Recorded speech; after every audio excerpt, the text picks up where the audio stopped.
Tere! Mina olen Neeme Külm ja paluti öelda siis amet. Ma teen, nagu me kõik vist, mitut asja teeme. Ma ei tea, kas ma olen rohkem kunstnik või ma olen rohkem inimene, väikeettevõtja, kes aitab teisi kunstnikke, aga ma teen Valget Kuupi oma kolleegiga Jaanaga. Valge Kuup stuudio on selline ettevõte, kus me aitame kunstnikel teostada oma ideid, installeerime näitusi ja teeme produktsiooni.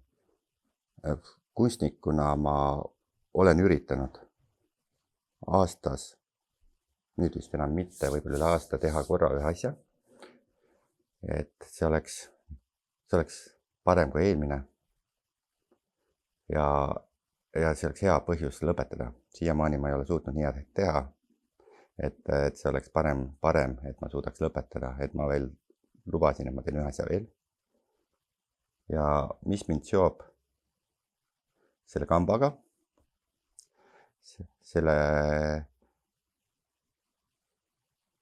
kuidas ma kooli siia sattusin, siis mul paluti, et ma mainiksin, et mul on suur kahtlus, et tegu on korruptiivse aktiga minu puhul. Anders Adamson, kes selle kooli oli üks asutajatest, kutsus mind katsetele, ta oli mu kunstiõpetaja. Ja minu side ennem kunstiga oli ainult kunstiringis. Ja ma mäletan ainult nii palju, et ma ei mäleta ühtegi asja, mis ma seal tegin koolis.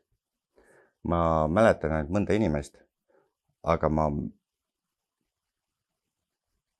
sain teada ja nüüd tuli ka meelde, et ma sain viimasena sisse. Ja ma olen täitsa veendunud, et see oli see Jumala sõrm, mis suunas mind, et kuule Neeme, et võta ennast kokku, et sul on nüüd antud võimalus. Ja ma olen seda võimalust proovinud nüüd ära kasutada, et mis mu elus on muutunud.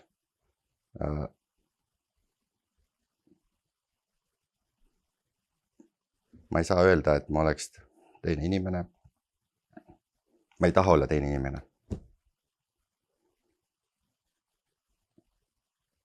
Ma tean, et see ei ole vist kõige lihtsam tee endani, see kunstiõpingud ja et inimesed, kes sinuga paratamatult ja õnneks paratamatult sinuga kokku saavad. Sa näed neid, sa näed ennast, teed valikuid.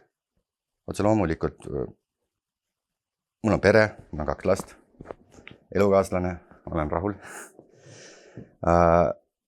Ja mul on vedanud, mul on sitta moodi vedanud, et ma olen oma potentsiaali, nii vähe kui seda on, et mul on tunne, et ega ma paremini ei oska.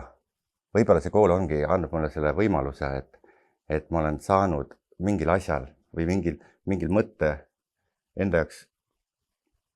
Ma siiamaani mõtlen seda, aga ma olen see mõttega jõudnud sinna faasi, kus see muutub mul huvitavaks, et mis asi on looming.